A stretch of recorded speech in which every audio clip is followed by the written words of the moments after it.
નમસ્કાર વિદ્યાર્થી મિત્રો, મારી યુટ્યુબ ચેનલ ઇંગ્લિશમાં આપ સૌનું હાર્દિક સ્વાગત છે. મિત્રો, આજના વિડીયો હું તમારા માટે જે લાવ્યો છું એ ધોરણ 6 જે આપણું નવું ઇંગ્લિશ છે એની પાછળના ભાગમાં તમે જોશો તો સપ્લિમેન્ટરી રીડિંગ આવેલા છે, એક્સ્ટ્રા પાઠ. એમાંનો આપણે ત્રીજો પાઠ પહોંચ્યા છીએ જેનો ટાઇટલ છે અ ટફ ટેસ્ટ. બહુ જોરદાર સ્ટોરી આપેલી છે મિત્રો, કદાચ તમે સાંભળેલી હશે. બરાબર, રાજા સીબી જે ખૂબ ન્યાય માટે જાણીતા હતા, આવા રાજાની એક સ્ટોરી છે. તો ચાલો આપણે સમજીએ કે આ સ્ટોરીમાં એવું બધું શું આવે છે. બરાબર, ટાઇટલ છે ટફ ટેસ્ટ, જેનો અર્થ થાય અઘરી પરીક્ષા. બરાબર, તો આપણે જોઈએ શું કહેવા માગે છે આ સ્ટોરીમાં. સીબી રાજા વિશે તમે કદાચ ક્યાંય સાંભળ્યું હોય અથવા સ્ટોરી ક્યાંય વાંચેલી હશે કે Sibi was a great king. Sibi રાજા હતા, એક મહાન રાજા હતા.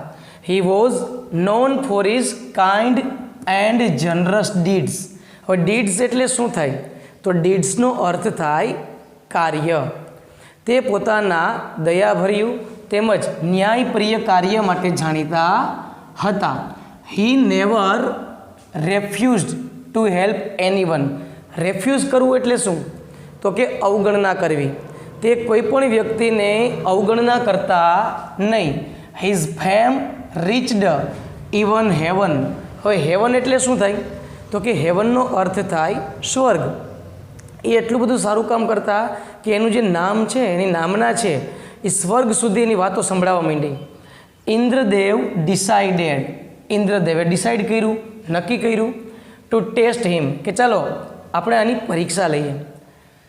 હી wanted to know how generous Sibi really was. તે જાણવા માગતા હતા કે આ સીબી રાજા છે એ કેટલા ન્યાયપ્રિય છે. હી લુક હેલ્પ ઓફ યમ. અહીંયા લુક શબ્દ છે, અહીંયા ટૂંક શબ્દ આવે. બરાબર, છાપવામાં ભૂલી છે. હી ટુક હેલ્પ ઓફ યમ. તેણે યમ રાજાની મદદ લીધી. The God of death. હવે યમ રાજા કોણ છે? તો કે એને કહેવાય મૃત્યુના દેવતા. બરાબર. વન મોર્નિંગ, એક સવારે, Sibi took his seat in the court. Sibi રાજાએ દરબારમાં પોતાનું સ્થાન લીધું. જસ્ટ ધેન, તરત જ, a dove fell near his feet. એક કબૂતર ઉડતું ઉડતું આવ્યું અને એના પગમાં પડી ગયું. It was ફ્રાઇટન. એ ખૂબ જ ડરેલું હતું. And unable to fly. અને ઉડવા માટે અસમર્થ હતું. અનએબલ, એબલ એટલે સમર્થ હોવું, સક્ષમ હોવું. જ્યારે અનએબલનો અર્થ થાય અસમર્થ. એટ ધેટ ટાઈમ, એ સમયે, હોક કેમ ચેઝિંગ ધ ડવ. એક બાજ પક્ષી એ કબૂતરનો પીછો કરતો કરતો ત્યાં આવ્યું. The dove was Indradev. હવે જે કબૂતર જે બન્યું હતું એ કોણ હતા? Indradev. And the hawk was Yama. અને હોક જે હતું, બાજ હતું, એ યમ દેવતા હતા. The dove requested in a fearful voice. કબૂતરે એકદમ ડરિયા ભર્યા અવાજે, બરાબર, વિનંતી કરી. શું કીધું? O king, save me from this hawk. કે મને આ બાજ પક્ષીથી બચાવો. It will kill me. તે મને મારી નાખશે. The king gently took the bird in his hand. એટલે રાજાએ શું કર્યું? આ પક્ષીને પોતાના હાથમાં લઈ લીધું. ધેન, પછી, the hawk spoke to Sibi. બાજ પક્ષીએ સીબી રાજાને કીધું કે ગીવ મી ધ ડવ. મને કબૂતરને આપી દો. It is my food. તે મારો ખોરાક છે. I am hungry. અને હું ભૂખ્યો છું. If you do not give me the bird. કે જો તમે મને આ પક્ષીને નહીં સોંપો, આઈ વિલ સ્ટાર્વ એન્ડ ડાય. સ્ટાર્વ એટલે ભૂખમરો જેને કહેવાય, કે હું ભૂખે મરી જઈશ. The king replied. તો રાજાએ જવાબ આપ્યો, it is my duty to protect this Dove. કે આ કબૂતરનું રક્ષણ કરવું એ મારી ફરજ છે. I will give you meet as much as you want. કે તારે જેટલું જોઈતું હોય એટલું તને હું મીટ આપીશ. મીટ એટલે કે માંસ. But let this bird go. પણ આ પક્ષીને જવા દે. જો અહીંયા સીબી રાજા છે એ દુવિધામાં મુકાઈ ગયા.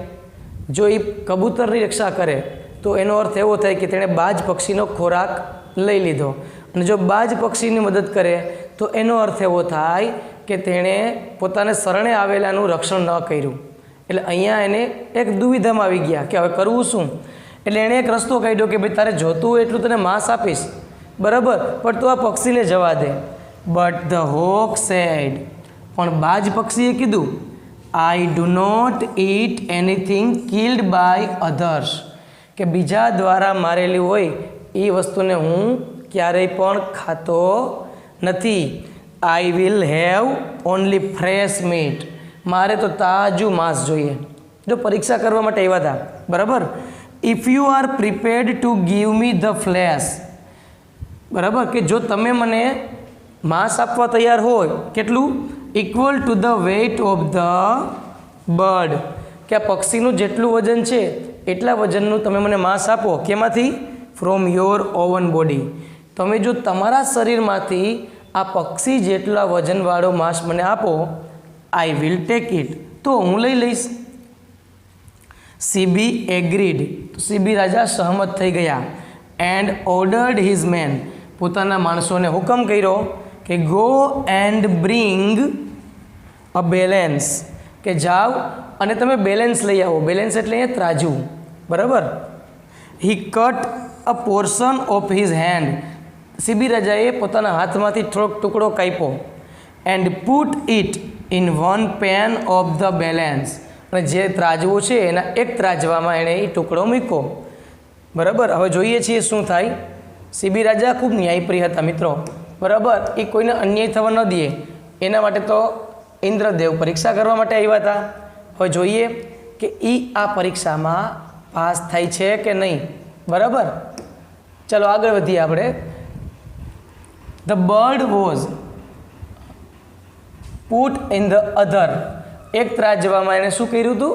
તો કે પોતાના હાથમાંથી થોડો ટુકડો કાપી અને મૂક્યો, અને બીજા ત્રાજવામાં તેણે પક્ષીને મૂક્યું.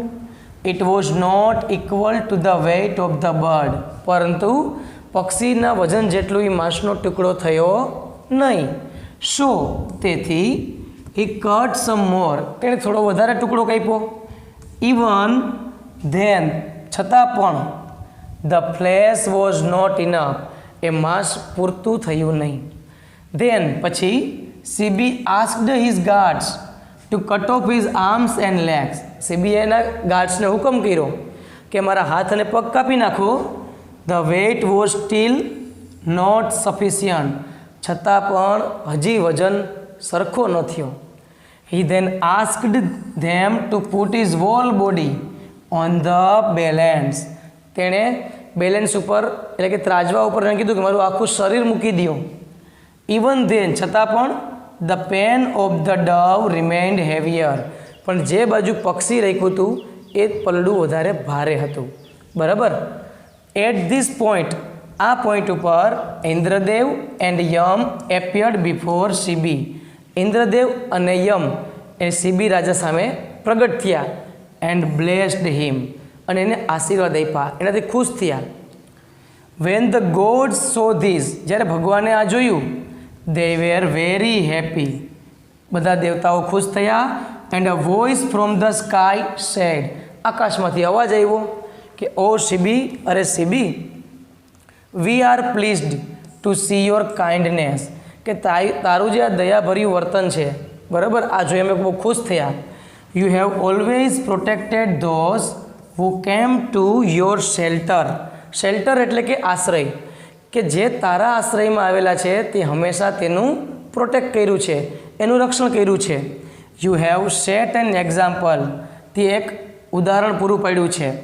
મે યુ લીવ લોંગ, જો એને આશીર્વાદ આપ્યા કે તું ખૂબ જ લાંબા આયુષ્યવાળો થા. And May your Kingdom, Kingdom એટલે કે રાજ્ય, અને તારું રાજ્ય પ્રોસ્પર બને, પ્રોસ્પર એટલે સમૃદ્ધ. સો તેથી Sibi got his hands and legs back, Sibi રાજાને તેના હાથ અને પગ પાછા મળ્યા. એન્ડ ધેર આફ્ટર, ત્યાર પછી he ruled the country for many years, ઘણા બધા વર્ષો સુધી તેણે રાજ કર્યું.